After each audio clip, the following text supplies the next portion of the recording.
Welcome back to the Deep Dive. We've got a really interesting set of sources this week, basically, a film critics curated list, like the 9 essential Christmas films. Yeah, and when you hear essential, you probably picture, I don't know, sleigh bells and snow, right? Maybe some classic animation. Exactly. But this list, it kind of throws that out the window. It really does. So our mission here, what we're trying to unpack, is what's the common thread? How do you link, say, a heartwarming classic about saving a town with an action movie set during a Christmas party? What makes them both essential?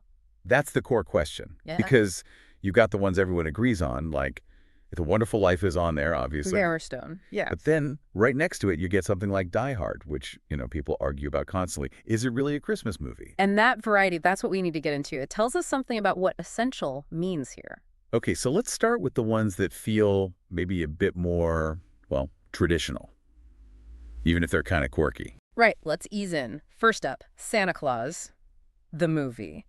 And the source notes, interestingly, it was kind of a flop at the box office initially. Yeah, I remember that. But it found this afterlife, didn't it? It became a bit of a cult thing. Exactly. And the critic argues its inclusion comes down to its attempt to give Santa an origin story, even if it's, let's be honest, pretty thin. Yeah. Thin is maybe generous, but the source really flags John Lithgow's performance, his character, the corporate rival. Oh, yeah. Described as this amazing pantomime portrayal, totally over the top. You just love to hate him. And maybe that kind of broad, almost silly Christmas energy is essential in its own way, like essential fluff. Essential fluff, I like that. Okay, so moving from fluff to, well, a juggernaut, Home Alone. Yes. Ah. Can't escape this one. You really can't. And it's not just essential because, Kevin gets left behind and fights off burglars. Everyone knows the plot. Right. The analysis points to something deeper, like this primal theme of defending your home, your family unit, even if it's through cartoonish violence. That makes sense. The chaos is part of the appeal, that feeling of a kid taking control. And the source mentioned a rumor, something about a studio exec getting fired for passing on it. Yeah, apparently. Because it made, what, $17 million at the first weekend? It was huge. So its sheer cultural and financial weight makes it kind of undeniable, doesn't it? Yeah. It's the essential ritual of watching Macaulay Culkin outsmart Joe Pesci and Daniel Stern. Definitely. Okay, rounding out this sort of lighter section, we have Elf. Jon Favreau directing Will Ferrell, 2003. A modern classic, for sure. It really is. Ferrell plays Buddy, the human raised by elves in the North Pole. And the critics' take is that it works because it just commits so hard to that innocence, but in a modern way. He goes to New York, finds his cynical biological dad, played by James Caan, and tries to win him over with, pure, unfiltered Christmas spirit. It's weaponized joy. Weaponized joy, that's perfect. The source just says it's quite simply hilarious, and yeah, it holds up. It does. So these films kind of anchor the list in something recognizable, maybe nostalgic. But then the list takes a turn. Yeah. Oh, yeah. This is where it gets really interesting because according to this critic, an essential Christmas film also has to be willing to get, well, dark or cynical or even lean into black humor. Okay, let's dive into that. First up is Gremlins. Right. The ultimate dark holiday comedy, maybe. It sort of set the template. You've got Gizmo, the cute mogwai. But with those rules, yeah. Don't get him wet, keep him out of sunlight. And never, ever feed him after midnight, which of course happens, and then Kingston Falls is overrun. Joe Dante directed it, and the source praises how he balances the funny and the scary, that black humor element. Yeah, it's key. But, the source also admits the plot's got holes you could drive a truck through, so much so the sequel openly makes fun of them. That's true. So maybe its essential status isn't about perfection, but about injecting that necessary anarchy, that disruption of the cozy holiday vibe. The structural anarchy. Yeah. That actually leads us pretty neatly to the next one, The Nightmare Before Christmas. Henry Selick's stop-motion masterpiece from '93. Ah, yes. Jack Skellington, the Pumpkin King. He's just bored with Halloween, isn't he? Totally bored. Same old screams, same old scares.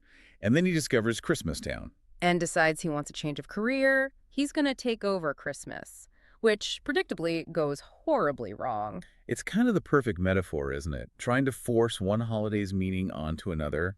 It makes you think about what Christmas actually is. Exactly. It forces that reevaluation. Plus, the animation is just stunning and the songs are unforgettable. That makes the whole exploration, fun. Okay, sticking with the reevaluation theme, but adding a big dose of cynicism. Scrooged. Bill Murray. The definitive modern take on A Christmas Carol for a lot of people. He plays Frank Cross, this totally ruthless TV exec, obsessed with ratings and money. A perfect modern Scrooge. It follows the basic redemption arc, obviously, but the commentary highlights that this version is, well, it's actually pretty dark. Yeah, it doesn't shy away from being unpleasant. And the ghosts are updated, right? I remember the source mentioning a specific detail. Yes. One of the ghosts is described as a violent fairy, which tells you everything about the tone. Huh. Right. It's that willingness to make the journey to redemption feel genuinely uncomfortable mixed with that dark humor. That seems to be what the critic values here. Definitely. It's not just warm fuzzies. Okay. Oh. So we've done sentiment, we've done the darker, cynical side. Now we get to the real boundary pushers, the films that make you ask, wait, this is essential. This is where the definition really gets stretched, and we have to start with the big one, the one that fuels endless online debate. Die Hard. The ultimate test case. Is it a Christmas movie? Well, the critic makes a case, and it's purely thematic. Yes, it's set during an LA Christmas party, John McClane, terrorists, Nakatomi Plaza. We know the setup. But the argument is, the core themes are miracles, faith, families coming together, and good triumphing over evil. All supposedly amplified by the Christmas setting. Okay, I see the argument. But faith, family, good over evil, doesn't that describe, like, half of all action movies? That's the pushback, right? Why is the Christmas part necessary? Is it just window dressing, or does it genuinely heighten those themes, as the critic suggests? It seems like the critic believes the holiday context makes those universal themes feel more intense, more significant, enough to qualify it. I think that's the angle. It's about the intensity of the realization or the struggle happening at Christmas. It's not about the snow or the carols necessarily. Okay, fair enough. It's a specific interpretation. But if we accept that kind of thematic justification, we need to immediately contrast it with the film that feels like the absolute emotional bedrock of this whole list. Absolutely. We have to talk about It's a Wonderful Life. Frank Capra, James Stewart as George Bailey. This feels like the polar opposite of Die Hard's action resolution. It really does. It grounds everything in personal sacrifice, community, and the consequences of a single life. George is always putting Bedford Falls first, right? Giving up his own dreams. And the film's power, which the source really emphasizes, comes from that dark turn, seeing what the town, what the world would be like if he'd never been born. Pottersville. Yeah. It doesn't shy away from suffering or unfairness. It reflects that life can be genuinely hard. Which makes that ending, when the whole town rallies around him, realizing his value, it makes it incredibly powerful. It's that collective realization, that outpouring of kindness. The source says it reaffirms faith in the human race. And maybe that's why watching it feels like such an essential ritual for so many people. It's the ultimate catharsis. But what's really wild is that the critic puts this foundational classic right alongside, well, probably the most unexpected film on the entire list. Yeah, this one came out of left field for me too. Joyeux Noël. A World War I drama, set in the trenches. How does that become an essential Christmas film? Well, it's set specifically on Christmas Eve, 1914, and it depicts the famous Christmas truce, this unbelievably true story, as the source calls it. Where soldiers from opposing sides, French, German, Scottish, just spontaneously stopped fighting. Exactly. The source highlights the specific details. They came out of the trenches, shared gifts, sang carols together, even supposedly played a game of football on no man's land. Wow. So the film isn't about traditional Christmas cheer at all. It's about something else. It's about that moment of shared humanity, of unity, emerging from the absolute worst of circumstances. The source says it explores the futility of war by showing this brief, powerful connection. Okay, so connecting that back, if Joyeux Noël is essential, it suggests the core requirement isn't happiness or presents or Santa. It's that profound, maybe unexpected realization of connection, of shared humanity, even or maybe especially when it arises from conflict or suffering. It's essential because it's about finding unity against the odds. So, wrapping this all up, looking at this whole strange, diverse list, what's the takeaway? What makes a film essential Christmas viewing, according to this critic? Well, it seems it can be a few things. It could be sheer commercial power and nostalgia, like Home Alone. It could be the willingness to embrace darkness or satire, like Gremlins or Scrooged. Or it could be about profound thematic resonance, even in unexpected settings, like Die Hard or Joyeux Noël. But there has to be some common element pulling them together, right? I think so. The thread seems to be this.